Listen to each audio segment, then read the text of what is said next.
तो कैसे हैं आप सभी लोग। एक बार फिर से वेलकम है आपका मेरे YouTube channel study with Yogesh में। लास्ट सेशन में हम लोगों ने हिंदी का पोर्शन देखा था। आज भी आपका एक बहुत महत्वपूर्ण टॉपिक हिंदी से संबंधित है। आपके सिलेबस में साफ साफ लिखा हुआ है पद क्या होता है, लिंग क्या होते हैं, वचन क्या होते हैं। तो मैं इन टॉपिक्स पे अब आ गया हूँ। अब हम लोग इसको कवर करेंगे और मेरा जो टारगेट है आप लोगों का 15 जुलाई से पहले पहले हिंदी ख़त्म करने का, ताकि 15 जुलाई के बाद वीक में एक ऐसा दिन निकाल सकूँ मैं जब आपको हिंदी की प्रैक्टिस करा सकूँ। हिंदी की प्रैक्टिस का मतलब ये है कि जितना भी आपके सिलेबस में उसने दिया हुआ है उससे संबंधित हम हर टॉपिक से 50-50, 40-40 बढ़िया क्वेश्चन जो हो सकते हैं, जो एग्जाम की दृष्टि से इंपोर्टेंट हो सकते हैं, वो कर लें, ताकि एक ऐसा पोर्शन हमारा सिक्योर रहे जहां से हम स्कोर कर सकें। ठीक है, तो वो जो सेशन रहेगा वो आपका हिंदी वाला सेशन रहेगा, ताकि इसमें अधिकतम स्कोर अगर हम करेंगे तो हमारे चयन का जो मतलब राह है, हमारे सिलेक्शन की जो राह है वो आसान हो जाएगी। क्योंकि पेपर हाथ में आता है, शुरुआत हिंदी से हम लोग करते हैं, तो मैं ये चाहता हूँ कि आप लोगों का जो स्कोर हो हिंदी में बहुत बढ़िया रहे। यानी आप 15 से प्लस जाना चाहिए, आपका स्कोर 16 प्लस 17 प्लस। तो जितना भी आपका एग्जाम होता है, जितने मार्क्स का भी होता है, तो उसमें हिंदी को अधिकतम हमने करना है, ताकि हम लोग सिलेक्शन के लिए निश्चित रहें। ठीक है, अब देखिए हमारा क्या है जो आज का आपका टॉपिक है। आप लोग सबसे पहले हेडिंग डाल लीजिए, उसने सिलेबस में दिया हुआ है पद। पद का मतलब होता है शब्द रूप। ठीक है, तो इसको शब्द रूप भी कहते हैं, पद भी कहते हैं। आप लोगों ने हेडिंग डालना है शब्द रूप। ठीक है, शब्द रूप, और इसी को क्या भी बोलते हैं, पद बोलते हैं। ये पद क्या होते हैं, शब्द रूप क्या होते हैं, ये हमने अच्छे से तैयार कर लेना है। और इसको समझने के लिए बहुत ज़्यादा आपको एफर्ट नहीं लगाने होंगे, क्योंकि इसको मैं समझाता हूँ आपको। देखिए, याद रखना होता क्या है, हिंदी में भाषा जो होती है, यानी आप किसी भी भाषा का प्रयोग कर रहे हैं हिंदी में, जो भी मैं ये बोल रहा हूँ अपने आप में एक भाषा है। भाषा में हम किसका प्रयोग करते हैं, कोई ना कोई वाक्य होता है, यानी सेंटेंस का यूज करते हैं। और सेंटेंस जिन चीज़ों से बन के मिल के बना होता है वो अपने आप में शब्द कहलाते हैं। यानी अगर आप किसी भाषा का प्रयोग कर रहे हैं, यानी आप समझ रहे हैं कि एक भाषा बोल रहा हूँ, आप लोगों को समझा रहा हूँ, तो इस भाषा के दौरान मैं एक वाक्य का प्रयोग करता हूँ जिसका कोई ना कोई मीनिंग होता है। आप लोग खुद समझिए, जैसे मैं बोल रहा हूँ, आपके साथ इंटरेक्शन कर रहा हूँ, आपके साथ मेरा कम्युनिकेशन है, तो ये कोई ना कोई लैंग्वेज के माध्यम से है, और इसमें किसी न किसी प्रकार के आपके वाक्य यानी सेंटेंस को मैंने क्या किया हुआ है, सम्मिलित किया हुआ है। अब इन वाक्यों में क्या होता है, जो सबसे भाषा की जो वाक्य रचना में जो प्रयोग किए जाते हैं, यानी उनको बोला जाता है शब्द। यानी भाषा वाक्य की रचना किससे होती है, यानी भाषा में वाक्य की रचना लिखो, भाषा में वाक्य की रचना, भाषा में वाक्य की रचना, वाक्य की रचना, ये किस चीज़ से होती है अपने आप में, इनको बोला जाता है अपने आप में शब्द। ठीक है, यानी हर एक शब्द एक वाक्य बनाता है, जिसके बाद हम उसका प्रयोग किस में करते हैं, भाषा में करते हैं। अब देखना, हमेशा याद रखना, भाषा की जो स्वतंत्र इकाई होती है, यानी आप जो भाषा यूज करते हैं उसके जो इंडिपेंडेंट यूनिट होती है, यानी स्वतंत्र इकाई, वो अपने आप में शब्द होती है। अब आप कहोगे सब स्वतंत्र इकाई का मतलब नहीं समझे हम। स्वतंत्र इकाई का मतलब जो जिस वाक्य में हम, जिस भाषा में जो वाक्य यूज हो रहा है, उसमें एक एक जो वर्ड है वो अपने आप में इंडिपेंडेंट यूनिट है, यानी स्वतंत्र इकाई। यानी उनको आप इंडिपेंडेंटली यूज कर सकते हो। यानी अगर मैं ये कहूँ लड़का जाता है, अपने आप में मैंने एक हिंदी भाषा में एक सेंटेंस बोला, लड़का जाता है। अब इंडिविजुअल इसको पकड़ो, लड़का एक शब्द है, आप उसको कहीं भी यूज कर सकते हो, स्वतंत्र है। जरूरी नहीं कि लड़का जाता है सेंटेंस में ही वो बैठेगा। लड़का का मतलब उसकी अपनी एक मीनिंग है, जो सारे सेंटेंस में आके, किसी न किसी सेंटेंस में आके उसको अर्थ दे रहा है, यानी उसको कंप्लीट कर रहा है। ठीक है, तो आपने क्या लिखना है, दूसरी चीज लिखने की, भाषा की स्वतंत्र इकाई अपने आप में क्या होती है, शब्द होती है। ठीक है, भाषा की स्वतंत्र इकाई लिख लीजिए, भाषा की स्वतंत्र इकाई, यानी इंडिपेंडेंट जो इसकी यूनिट होती है वो भी अपने आप में क्या होती है, शब्द होती है। अब इंडिपेंडेंट यूनिट का मतलब जितने भी मैं कोई भी अपने आप में भाषा बोल रहा हूँ उसके अंदर वाक्य होंगे, वाक्य के अंदर जिन चीज़ों से वाक्य मिलके बनाए सेंटेंस, अपने आप में शब्द है, और ये एक प्रकार की स्वतंत्र इकाई होती है, इसको ध्यान रखना। अब आपके साथ सबसे बड़ा इश्यू क्या है, देखना, जैसे जो मैंने शब्द लिखा, यानी ये जो शब्द का मैं प्रयोग कर रहा हूँ, जो वर्ड मैं कह रहा हूँ आप लोगों से, इस शब्द के साथ क्या मुद्दा है कि अगर आप इन स्वतंत्र शब्दों को यथावत रूप में कहीं भी प्रयोग कर देंगे, यानी कोई भी मैंने शब्द पकड़ा उसको ज्यों का त्यों कहीं भी उठा के अगर आपने प्रयोग कर दिया, तो प्रयोग करने से क्या होगा, वो एक स्थान पर रख दें तो वाक्य नहीं बन पाएगा। यानी आपने कोई शब्द बोल दिया और उसको पकड़ के कहीं भी उसको फिट कर दिया तो वाक्य नहीं बन पाएगा। वाक्य बनाने से पहले आपको उस शब्द में कुछ ना कुछ चेंजेस करने होते हैं। यानी आपको मैं दो चीजें बताऊंगा, आप इस प्रकार से लाइन डालना जैसे मैं हमेशा आपको बताता हूं। एक तो आपने इस साइड लिखना है कि अगर आप यदि इन स्वतंत्र शब्दों को, जिनको आज इनसे वाक्य बन रहा है, यदि आप इन स्वतंत्र शब्दों को यथावत रूप में एक स्थान पर रख देंगे, यदि इन स्वतंत्र शब्दों को, इन स्वतंत्र शब्दों को, यदि इन स्वतंत्र शब्दों को यथावत, यानी जैसा जैसा है वैसे का वैसा, ठीक है, यथावत एक स्थान पर रख देंगे। यदि आप इन स्वतंत्र शब्दों को यथावत रूप में एक स्थान पर रख दें तो वाक्य नहीं बन पाता। अभी समझाता हूं, ठीक है। यथावत एक स्थान पर रख दें, एक स्थान पर रख दें तो वाक्य नहीं बन पाएगा। तो क्या लिखोगे, वाक्य नहीं बन पाएगा, यानी वो सेंटेंस नहीं बनता है, ठीक है।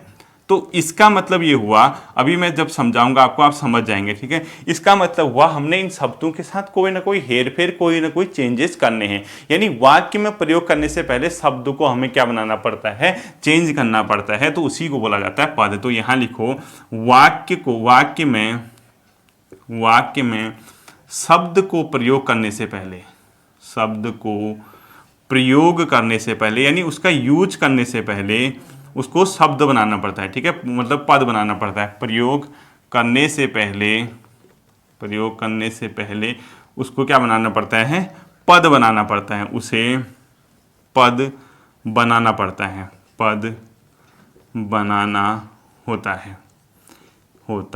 अब मैं देखो दोनों चीज़ों को आपको समझाता हूँ। ये इसका मतलब क्या है, जो ये मैं इस टाइप की मनगढ़ंत कहानी आपको समझा रहा हूँ कि अगर हम किसी भी शब्द को, किसी भी वर्ड को यथावत कहीं भी उठा के रख दें तो उसका ये मतलब नहीं कि आप वो सीधे सीधे वाक्य बन जाएगा, ऐसा नहीं होता है। वाक्य में अगर आप उस शब्द को प्रयोग कर रहे हैं तो आपको कुछ ना कुछ उसमें चेंजेस करने होंगे, यानी उसको पद बनाना होता है। यही आपके सिलेबस में दिया है उसने, ये पद आखिर होता क्या है, हम लोग इस तक पहुंचते हैं। देखिए, पद बनाने से पहले मैं आपको एक एग्जाम्पल समझाता हूं, उसी के नीचे डबल एरो मार के एग्जाम्पल लिखोगे आप, ठीक है। डबल एरो मार के क्या लिखोगे, एग्जाम्पल लिखोगे।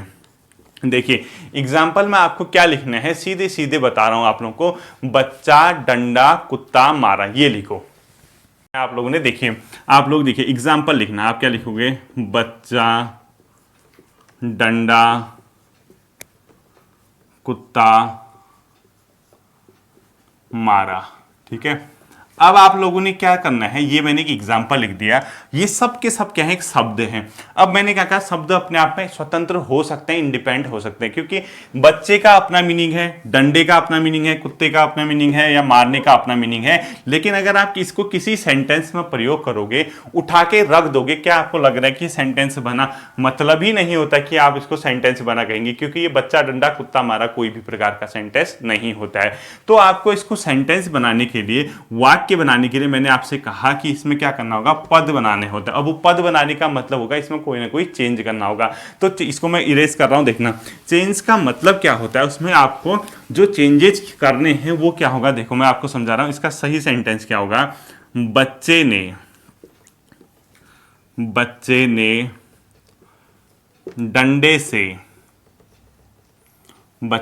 डंडे से कुत्ते को मारा। ये अपने आप में प्रॉपर इसका सेंटेंस बना। तो इस सेंटेंस में और इस सेंटेंस में आपको कोई ना कोई चेंजेस दिख गए होंगे। चेंजेस क्या है, आपको एक ही ने जुड़ा दिखा, एक को आपने यहाँ पे से दिखा, और ये आपको को। इन शब्दों को हिंदी में बोला जाता है परसर्ग। यानी किसी भी वाक्य को सपोर्ट करने के लिए हम किसका यूज कर सकते हैं, परसर्ग का यूज करते हैं। मैं बताऊंगा आपको परसर्ग क्या होते हैं, इनको बोला जाता है हिंदी में परसर्ग, ठीक है। ये अभी नहीं है टॉपिक, ये नहीं देखना है। लेकिन बच्चा का आपने बच्चे कर दिया, डंडा का आपने डंडे कर दिया, कुत्ता का आपने कुत्ते कर दिया, तो यानी आपने उन स्वतंत्र शब्दों के साथ कुछ ना कुछ हेरा फेरी की, कोई ना कोई उसके साथ आपने परिवर्तन लाए, और परिवर्तन लाने के बाद जो भी चेंजेज आए उसके बाद जो सेंटेंस बनता है तो उसमें आपको एक मीनिंग मिलती है। इन्हीं शब्दों को क्या बोला जाता है अपने आप में, पद बोला जाता है, यानी इन्हीं इसको बोला जाता है शब्द रूप। अर्थात क्या लिखोगे आप इसमें नीचे, बच्चे, डंडे और मारा, कुत्ते, ठीक है, बच्चे, डंडे और कुत्ते, ये अपने आप में क्या कहलाते हैं, इनको बोला जाता है हिंदी में शब्द रूप या पद, शब्द रूप या इसी को बोला जाता है अपने आप में पद। तो पद क्या होते हैं अपने आप में, वाक्य में प्रयोग होने वाले शब्दों को पद कहा जाता है। अगर ये शब्द इंडिपेंडेंट कहीं पे यूज होते हैं तो वो शब्द हो गए, लेकिन वाक्य में अगर आप किसी भी शब्द का प्रयोग करते हैं तो वो पद बन जाता है, क्योंकि वो वाक्य में तभी प्रयोग होगा वो शब्द जब उसमें कोई ना कोई चेंजेज आए होंगे। अगर आपको इनको वाक्य से हटा के इंडिपेंडेंट रख दूं तो वो शब्द कहलाएंगे, ध्यान रखना। अगर वाक्य में उनका प्रयोग किया जाएगा तो उनको क्या कहा जाएगा, पद। तो नोट करके लिखो, वाक्य में प्रयोग होने वाले शब्द पद कहलाते हैं। वाक्य में प्रयोग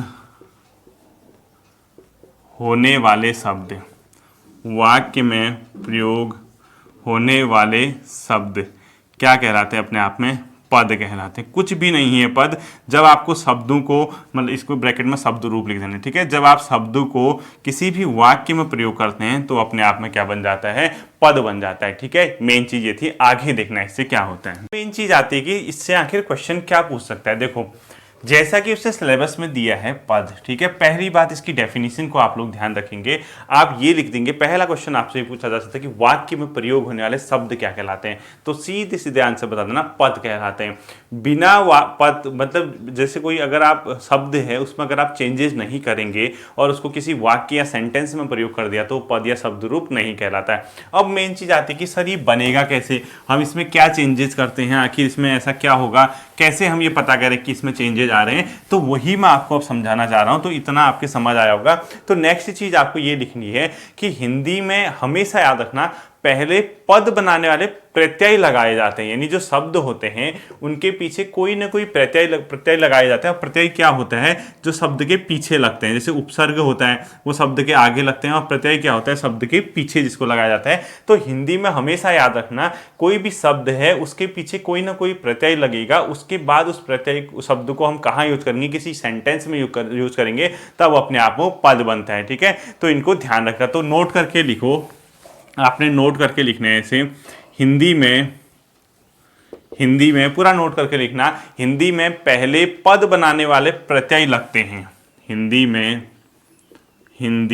शब्द में लिख दो, हिंदी शब्द में पहले प्रत्यय लगाकर, हिंदी शब्द में ऐसे लिखना, हिंदी शब्द में पहले प्रत्यय लगते हैं उसके बाद उनका प्रयोग वाक्य में होता है, ठीक है। हिंदी शब्द में लग रहे हैं पहले प्रत्यय ऐसे शब्द जो किसी के पीछे लगते हैं, ठीक है, शब्द के प्रत्यय लगते हैं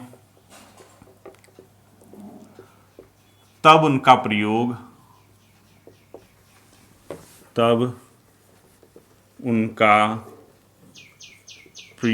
कहाँ होता है, उनका प्रयोग सीधे सीधे बात अपने आप में सब इसमें होता है, किसमें, वाक्य में, तब उनका प्रयोग वाक्य में होता है, ठीक है, ये याद रखना, तब उनका प्रयोग वाक्य में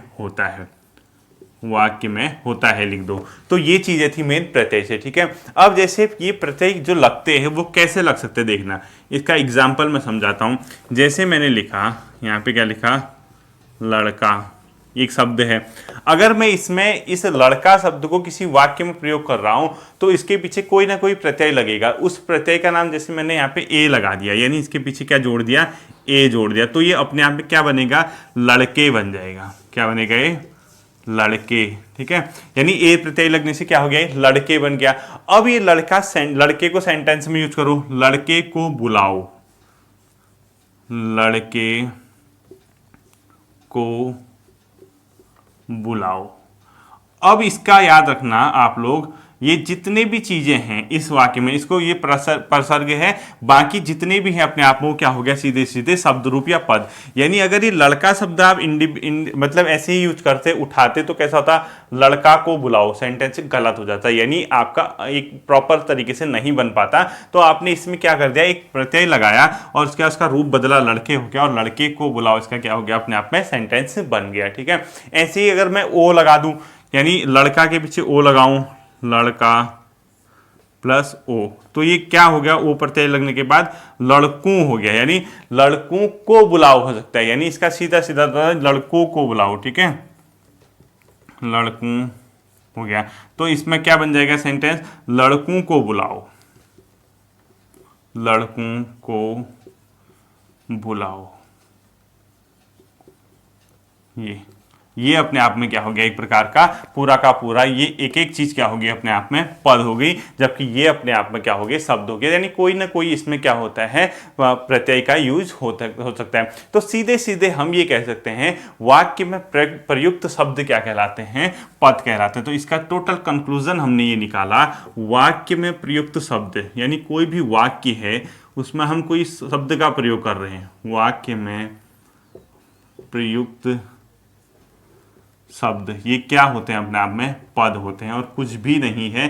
अगर आप वाक्य में जिन शब्दों का प्रयोग कर रहे हो पद हो गए, बिना वाक्य के प्रयोग कर रहे हैं तो वो शब्द हो गए। तो इतना ही आप लोगों को पद में समझना है। देखिए अब इसके बाद इसमें मेन चीज़ें आती हैं, कोई ना कोई फैक्ट इसमें आता है कि उसके मतलब अलावा हम इसके बारे में क्या जानते हैं। देखिए हमेशा याद रखना, पद तब तक नहीं होता जब तक उसमें कोई न कोई क्या न लगा हो, प्रत्यय न लगा हो। लेकिन जहां पर उसमें प्रत्यय नहीं लगा होगा उसको बोला जाता है शून्य प्रत्यय। यानी मैं ये कहना चाह रहा हूं, ध्यान से देखना, जैसे एक बात अभी मैंने आपको लड़के वाला एग्जाम्पल सुनाया, जैसे लड़के को बुलाओ उसमें ए प्रत्यय लगाया था, लड़कों को बुलाओ उसमें ओ प्रत्यय लगाया था। तो वाक्य में अगर आप किसी भी शब्द को प्रयोग करते हैं तो उसमें कोई ना कोई आपको प्रत्यय लगाना पड़ता है। लेकिन क्या हमेशा ऐसा होता है कि उसमें हमेशा प्रत्यय लगाया जाए? तो बिल्कुल नहीं, जरूरी नहीं कि उसमें हमेशा प्रत्यय लगाओ। जहां पर प्रत्यय नहीं लगा होगा वहां पर उसको बोलते हैं शून्य प्रत्यय वाला सेंटेंस। ठीक है,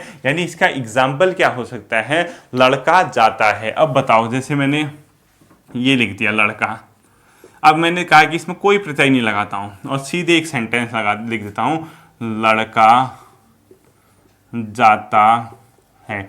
तो इसकी सीधी सीधी मीनिंग क्या होगी, ये भी तो एक वाक्य में प्रयोग हो गया। लड़का था, ज्यों का त्यों उठा दिया और वैसा ही लिख दिया मैंने, तो अब तो ये पद बन गए। तो ये जो पद बना ये शून्य प्रत्यय से बना है, यानी इसमें लिख दो आप शून्य प्रत्यय।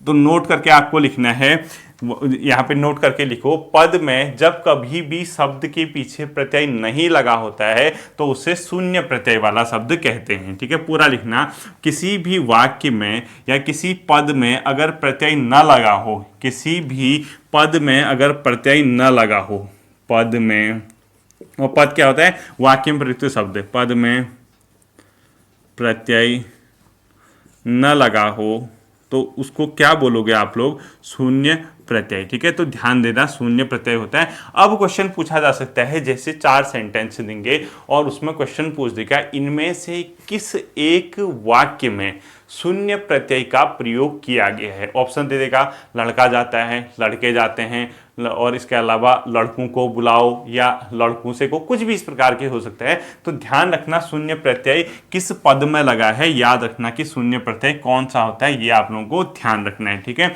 ये चीजें हो गई। अब देखो, एक ही शब्द के अनेक शब्द रूप हो सकते हैं, ये भी आप लोगों को लिखना है। यानी कोई शब्द है, उस शब्द के अनेक शब्द रूप या पद हो सकते हैं। शब्द रूप और पद एक ही, ठीक है। ठीक है, तो लिखो, एक ही शब्द के,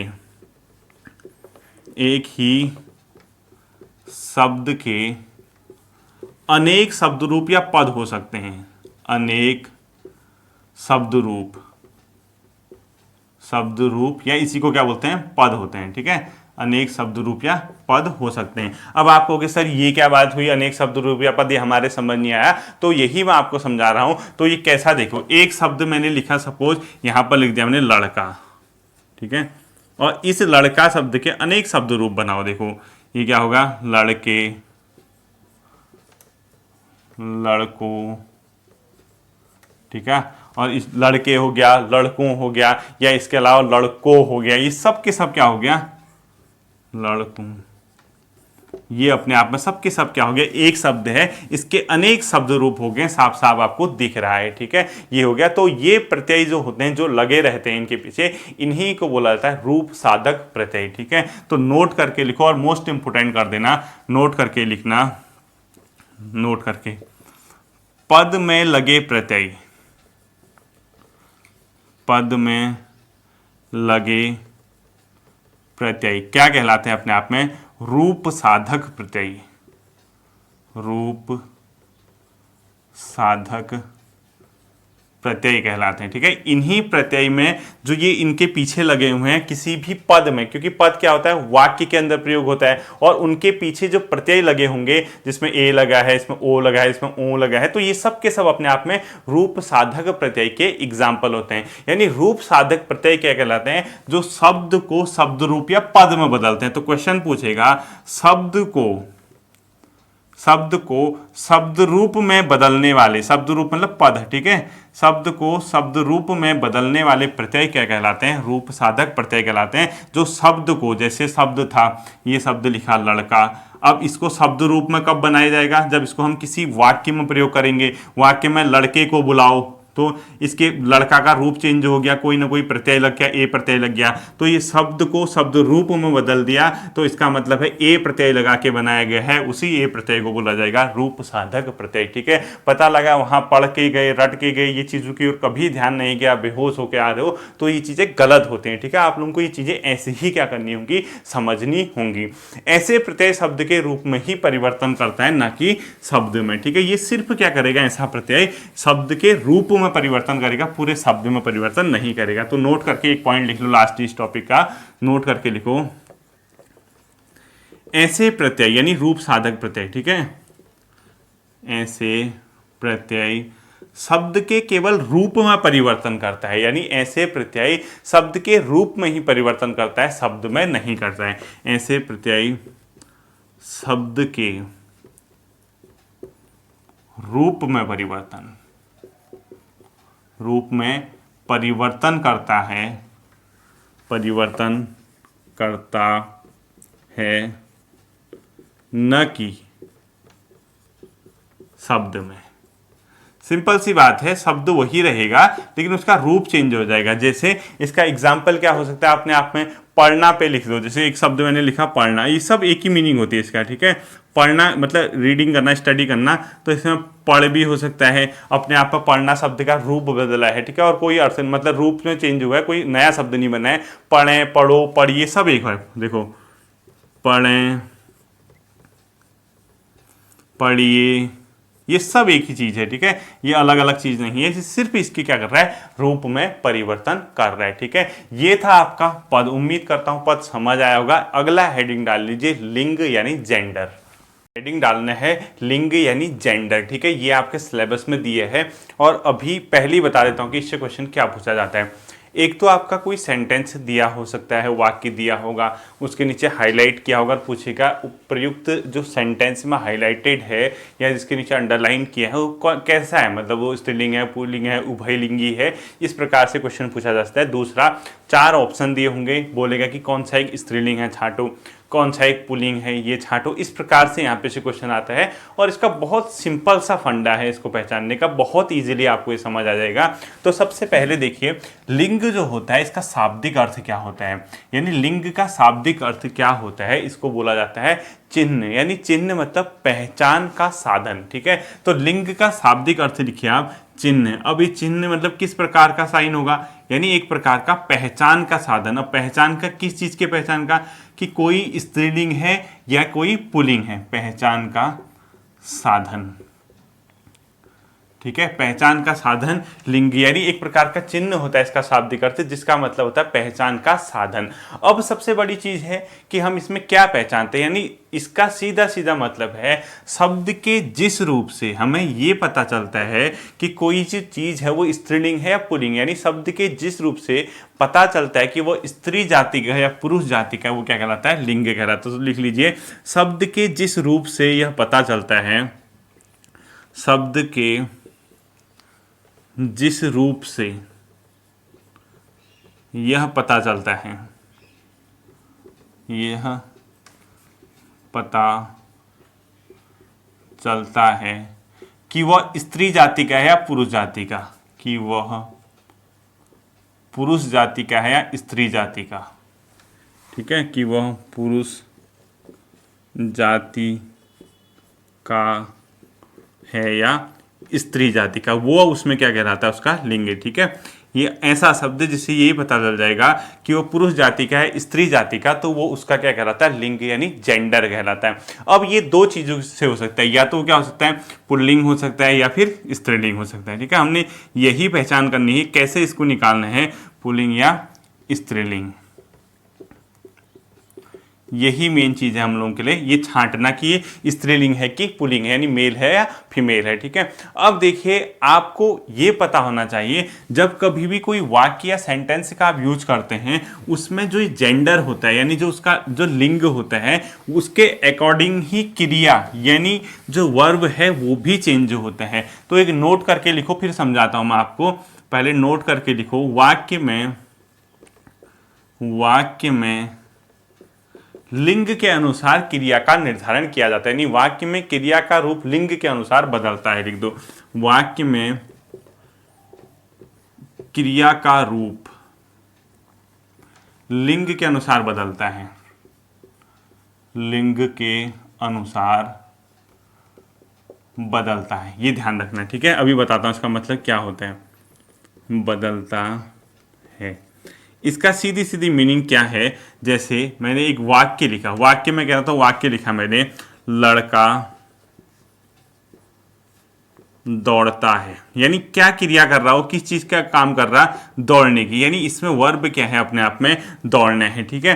तो मैं इसका जेंडर चेंज कर देता हूं, और जेंडर चेंज करने के बाद मैं इसको लिख दूंगा लड़की। तो लड़की जैसी मैं लिखूंगा तो इसकी जो क्रिया है, वर्ब है, वो भी चेंज हो जाएगी, वो दौड़ती हो जाएगा, यानी लिंग का परिवर्तन कर दिया, लड़की लिख दिया मैंने, तो दौड़ता का क्या हो जाएगा, दौड़ती, लड़की दौड़ती है, ठीक है। ये सिंपल सा बता रहा हूं मैं कि वाक्य में आपका जेंडर को चेंज करने के साथ आपकी वर्ब भी क्या हो जाती है, चेंज हो जाती है, इसको ध्यान रखना है, ठीक है। जैसे घोड़ा खाता है, घोड़ा क्या हो गया, एक बार प्रकार का पुल्लिंग हो गया, ठीक है। घोड़ी खाती है, घोड़ा का घोड़ी कर दिया, खाना खाता का खाती कर दिया, तो अपने आप में उसका क्या हो गया, जेंडर चेंज हो गया। इस चीज को आपने ध्यान रखना है, ठीक है। अब देखिए, कई चीजें क्या होती हैं, निर्जीव वस्तुएं जो होती है उनका लिंग पहचानने में ही हमें समस्या आती है। सजीव जो होती है, जिसके पास क्या है, प्राण है, उसको आपको दिक्कत नहीं होगी कि ये कौन सा इस पर जेंडर है। तो ध्यान रखना, जैसे सजीव यानी जिसके अंदर प्राण है, तो वो तो सबके सब बेसिकली आप पकड़ लेंगे, ठीक है,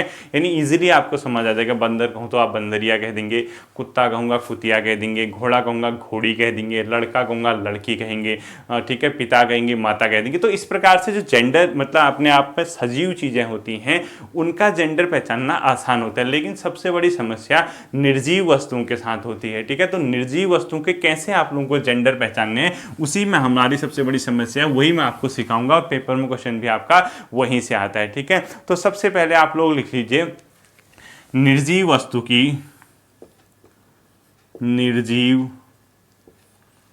वस्तु की लिंग पहचान, ठीक है, कि ये स्त्रीलिंग है या पुल्लिंग। और क्वेश्चन भी यहीं से आपका पेपर में पूछा जाता है कि आखिर जो निर्जीव वस्तु है उसका लिंग अगर आपको पहचानना है कि स्त्रीलिंग है पुल्लिंग है, यही सबसे बड़ी आप लोगों के लिए क्या होगा, एक प्रकार का टास्क होगा। और इसको हम पहचानेंगे बोलने की परंपरा के अकॉर्डिंग, यानी जो हम लोग सेंटेंस यूज करते हैं, जो हमारा परंपरा है किसी सेंटेंस को बोलने की, उसी से हमें अनुमान लगाना होता है कि वो स्त्रीलिंग है या पुल्लिंग है, ठीक है। तो इसको लिखो, बोलने की परंपरा के अकॉर्डिंग, बोलने की परंपरा से इसका क्या होती है, पहचान होती है। अब आप कहोगे सर बोलने की परंपरा से पहचान, ये हमारे समझ नहीं आया, तो मैं आपको इसको समझाता हूं। देखो, बोलने की परंपरा का मतलब क्या हो गया, जैसे मैंने एक चीज लिखा, कोई निर्जीव चीज लिखो, कुर्सी लिख दिया, क्या लिखा मैंने यहाँ पे, कुर्सी लिख दिया, ठीक है। एक मैंने लिखा यहाँ पे दही लिख दिया, एक मैंने लिखा यहाँ पे शाखा, शाखा मतलब ब्रांच जिसको कहते हैं, ठीक है। एक मैंने यहाँ पे लिख दिया झोपड़ी, क्या लिखा मैंने यहाँ पे, झोपड़ी, यानी आपके अपने आप में सबके सब क्या है, निर्जीव। अब देखो सजीव चीजें होंगी वो तो आपको पता ही रहता है, ठीक है। कुर्सी, दही, शाखा, झोपड़ी। इसके अलावा एक मैंने यहाँ पे मंजिल लिख दिया, एक मैंने छत लिख दी, एक मैंने किताब लिख दिया। सबके सब देखिए, एक मैंने जैसे यहाँ पे मंजिल, किताब, इसके अलावा छत, ठीक है। और इसके अलावा कुछ और मैं यहाँ पे लिख सकता हूं, जैसे दूध लिख दिया मैंने, एक एग्जांपल और भी लिख दिया मैंने, दूध, ठीक है। देखिए ये आदि हो गया। अब आता है इसका लिंग को सेलेक्ट करना कि स्त्रीलिंग वो लिंग में रखेंगे या पुल्लिंग में रखेंगे।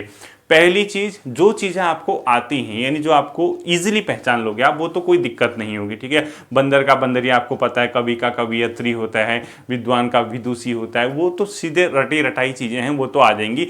पेपर में अगर ये आता है तो आपको कैसे पहचानना है, आपको जो भी शब्द दिया होगा उसका एक सेंटेंस बना देना और शुरुआत उसी शब्द से करना जो आपको दिया है, आगे पीछे मत करना। जैसे कुर्सी दिया है, कुर्सी के लिए बोलो कोई सेंटेंस, जैसे कुर्सी टूट गई। क्या बोला? टूट गई। गई बोल रहे हो ना, तो अपने आप में स्त्रीलिंग हो गया। जैसे दही, दही को क्या बोलोगे आप? दही के लिए सेंटेंस बनाओ, स्टार्ट करना, सही सेंटेंस बनाना, दही जम गया, यानी गया बोला ना आपने, तो अपने आप में पुलिंग हो गया। सेंटेंस बनाना आपको आना चाहिए, ठीक है। उसी शब्द से शुरू करना। जैसे शाखा, शाखा खुल गई, यानी ब्रांच ओपन हो गया कहीं पे, एसबीआई की शाखा खुल गई, ठीक है। यानी उस सेंटेंस को आपने जैसे ही बोला खुल गई, तो क्या हो गया? स्त्रीलिंग हो गया। झोपड़ी उजड़ गई, यानी अपने आप में स्त्रीलिंग हो गया। मंजिल मिल गई, यानी लास्ट में गया और गई से भी आपको समझ आ रहा होगा, लेकिन कोशिश करना कि शुरुआत आप उसी शब्द से करो जो आपको दिया हुआ है। जैसे किताब फट गई, किताब पढ़ लिया, ठीक है। तो इस प्रकार की चीज जो बोलोगे आप, उसको बोलना, उस चीज को अपने में मत लेना, ठीक है। किताब पढ़ लिया कहोगे तो उसके बाद कहोगे सर पढ़ लिया, तो ये तो पुलिंग हो जाएगा। अपने अंदर मत लेना, उसी चीज के साथ एक्टिविटीज करना। किताब फट गई अपने में मत लेना और दूसरे में मत डालना, यानी जेंडर को उसी के तहत सेंटेंस बनाना है, उसको इधर उधर नहीं करना है, ठीक है। यानी उसको इंडिपेंडेंट रखना, अपने में मत जोड़ देना इसको। जैसे छत गिर गई, दूध उबल गया, ठीक है। ये सब अपने आप में ये पुलिंग हो गया, ये स्त्रीलिंग हो गया। ये आपको सेंटेंस खुद बता देंगे जब आप इनको बोलोगे, बशर्ते कि आप इन शब्दों को किसी दूसरे से लिंक मत करना, ठीक है। आप कहोगे मंजिल पर जा रहा हूं, सर ये तो जा रहा हूं, ये पुलिंग हो गया, ऐसा मत करके आना। अपने आप में मत जोड़ना, अपने से लिंक मत कर देना उस शब्द को, उसको इंडिपेंडेंट रखना, उसको स्वतंत्र रखना और स्वतंत्र रूप से उसका सेंटेंस बनाना। मंजिल मिल गई, झोपड़ी उजड़ गई, शाखा खुल गई, दही जम गया, कुर्सी टूट गई, छत गिर गई, दूध उबल गया, किताब फट गई। ये यानी आपने क्या करना, छोटा सा सेंटेंस बनाना, गया गई इस टाइप से, तो उसका प्रॉपर सेंटेंस आपको बता देगा स्त्रीलिंग है पुल्लिंग है, ठीक है। गया गई, इसी से आपको ये चीजें इजीली क्या हो रही होंगी, समझ में आ रही होंगी। तो ये कौन सा स्त्रीलिंग है, कौन सा पुल्लिंग है, इसको बनाने का सबसे बढ़िया तरीका है, ठीक है। अब देखिए मेन चीज, कई ऐसी चीजें होती हैं जो उभयलिंगी के अंदर आती हैं। उभयलिंगी के अंदर मतलब वो अपने आप में स्त्रीलिंग भी काउंट करोगे और उसको पुल्लिंग भी काउंट करोगे। तो आपने शब्द लिखना है उभयलिंगी, उभयलिंगी, ठीक है। उभयलिंगी शब्द कौन कौन से होंगे? जो स्त्रीलिंग यानी पुरुषलिंग प्लस स्त्रीलिंग दोनों के अंदर काउंट करोगे। जैसे पुरुषलिंग प्लस स्त्रीलिंग लिख दो। जैसे प्रधानमंत्री लिखा मैंने, यानी पीएम, ये स्त्रीलिंग भी है पुल्लिंग भी, तो इसको अपने आप में क्या रखोगे आप? उभयलिंगी में। जैसे अगर कोई पुरुष आदमी प्रधानमंत्री आ गया कहोगे, महिला है प्रधानमंत्री आ गई, मुख्यमंत्री आ गया, मुख्यमंत्री आ गई, ठीक है। तो वो डिपेंड करता है कि वो किस है, वो उस पद पे बैठा कौन है। तो इन पदों पे स्त्रीलिंग भी बैठ सकती है, पुल्लिंग भी बैठ सकते हैं, ठीक है। इंजीनियर, यानी इंजीनियर अपने आप में कैसा हो जाएगा? स्त्रीलिंग पुल्लिंग, यानी दो के दो हो जाएगा, यानी उभयलिंगी, क्योंकि वो इंजीनियर महिला भी हो सकती है, वो पुरुष भी हो सकता है। इसके अलावा कोई मंत्री यानी मिनिस्टर, आप मंत्री के लिए ऐसा नहीं कि स्त्रीलिंग के लिए अलग यूज कर रहे हो, पुल्लिंग के लिए अलग कर रहे हो, नहीं, वो मंत्री भी अपने आप में क्या हो जाएगा? कॉमन हो जाएगा। डॉक्टर, डॉक्टर सभी हो सकते हैं, स्त्रीलिंग भी पुल्लिंग भी, तो यानी उभयलिंगी। मैनेजर, मैनेजर कोई भी हो सकता है, ठीक है, स्त्रीलिंग पुल्लिंग। तो इस प्रकार के आप जो होते हैं तो वो अपने आप में किसके अंदर आ गए, उभयलिंगी शब्दों के अंदर आते हैं। मेन चीजें ये होती हैं। अब देखिए सीधी सीधी बात, पेपर में जो छांटना आता है, पेपर में जो क्वेश्चन आते हैं आप लोगों को, वो मैं आपको बताता हूं। एक तो आप जो सेंटेंस बोलोगे ना, आप इसी तरीके से बोलना, उसको इंडिपेंडेंट रख के एक सेंटेंस बना देना, आप खुद समझ जाओगे स्त्रीलिंग है पुल्लिंग है। आगे एक चार्ट बना रहा हूं, उस चार्ट से आपको समझ आ जाएगा। देखिए को ये चार्ट बनाना है और इतना मान के चले, अगर आप ये सीख गए ना, आपका क्वेश्चन गलत नहीं होगा वहां स्त्रीलिंग पुल्लिंग छांटने वाला। और बहुत डिफिकल्ट नहीं है चीज़ें।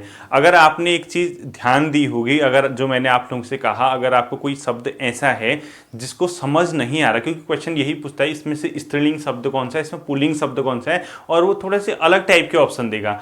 तो कोई शब्द जैसे ईर्ष्या है, अगर आप ईर्ष्या, जिसको आप ईर्ष्या का मतलब एक प्रकार की घृणा से समझ लीजिए, या किसी अगर आप नफरत करते हैं तो वहाँ पे ईर्ष्या होना स्वाभाविक है, ईर्ष्या शब्द का यूज किया जाता है। तो अगर आपसे पूछ दिया कि ईर्ष्या क्या है, स्त्रीलिंग है पुल्लिंग है, क्या करोगे यहाँ पे, ठीक है, तो आपको उस ईर्ष्या से शब्द बनाना पड़ेगा, उसको पहले लेना और आगे सेंटेंस बोलना। जैसे ईर्ष्या हो गई, बस हो तो गया स्त्रीलिंग। अब आंसू है, आंसू को क्या करोगे, वो एक वचन बहुवचन के अंदर आएगा, वो मैं आपको पढ़ाऊंगा, ठीक है, स्त्रीलिंग पुल्लिंग में नहीं आता। देखिए आनी प्रत्यय से बनने वाले स्त्रीलिंग, यानी पहली चीज आपको क्या लिखना है, आपको ये मैंने 11 लिखे हैं, पहला लिखो आनी प्रत्यय से, यानी प्रत्यय कहाँ लगते हैं, शब्दों के पीछे लगते हैं, उससे बनने वाले आपको स्त्रीलिंग, यानी आनी या आनी, इस शब्द को आप लोग याद रखना, आप सीधे बना लेना। जैसे नौकर है, अगर आपको कुछ समझ नहीं आया तो आनी यानी नौकरानी, आनी लगा होगा इसके पीछे, ये रा है ना लास्ट में, रा से आ हो गया और नी हो गया। तो आनी प्रत्यय से बनने वाले स्त्रीलिंग शब्द इसी प्रकार के होंगे, पहला। दूसरा आइन प्रत्यय से, यानी आइन प्रत्यय लगाया किसी शब्द के पीछे, जैसे चौबे शब्द दिया है, उसका स्त्रीलिंग क्या हो जाएगा, चौबाइन। तो बाइन जो आइन लास्ट में बना है, यानी वो आइन इससे निकला है, ठीक है। एक ये वाली ई होती है बड़ी, जिसको बोलते हैं तरुण लगा है, अगर इसमें बड़ी ई की मात्रा लगा रखी है तो तरुणी। यानी आपको क्या क्या याद रखना है, आइन शब्द याद रखना, आपको आनी शब्द याद रखना, आपको बड़ी ई याद रखनी, आपको ईया याद रखना। ईया मतलब चूहा है तो क्या हो जाएगा, चूहिया हो जाएगा, क्योंकि इसमें ईया लगा है। देखो ईया मतलब छोटी ई की मात्रा है इसमें, और यहाँ या आ गया, ठीक है।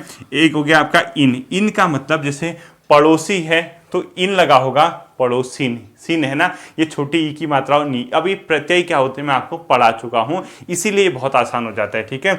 और जैसे नी, नी से भी बनता है, जैसे मोर हो गया, बड़ी ई नी की मात्रा लगा दो आप लोग, मोरनी बन जाएगा, ठीक है। इसके अलावा इनी, इनी का मतलब जैसे अभिमानी है, अभिमानी क्या हो गया, एक प्रकार का पुल्लिंग हो गया, तो अभिमा नी लगा दो इसमें, यानी छोटी ई की मात्रा और बड़ी ई की मात्रा। तो इस शब्द को आप लोग ध्यान रखना, अगर कहीं पे आपको कोई शब्द समझ नहीं आया तो इन्हीं शब्द को आप लोग ध्यान रखना कि इन्हीं से तो नहीं बन रहा, यानी कोई टिपिकल वर्ड आएगा, टिपिकल में आपको यही फंसा सकता है, इन्हीं वाला, इसको इंपोर्टेंट कर देना।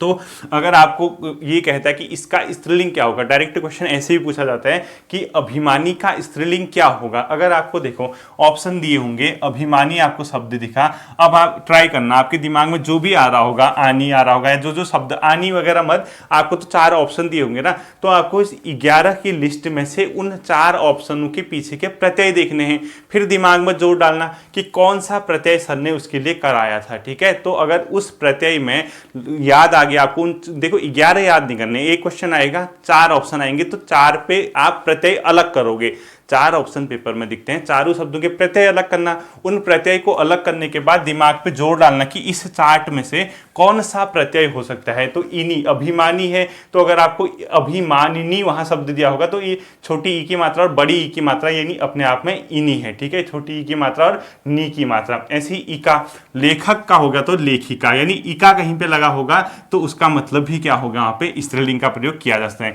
एक शब्द होता है वान या मान, कभी भी अगर आपको पुल्लिंग शब्द में वान या मान लगा दिखागा तो उसको वान की जगह वती कर देना, मान को मती कर देना, तो आपका स्त्रीलिंग बन जाएगा। जैसे सत्यवान है, ये क्या लगा आपका, वान लगा, इसको वान को वती कर दो तो ये सत्यवती हो गया स्त्रीलिंग।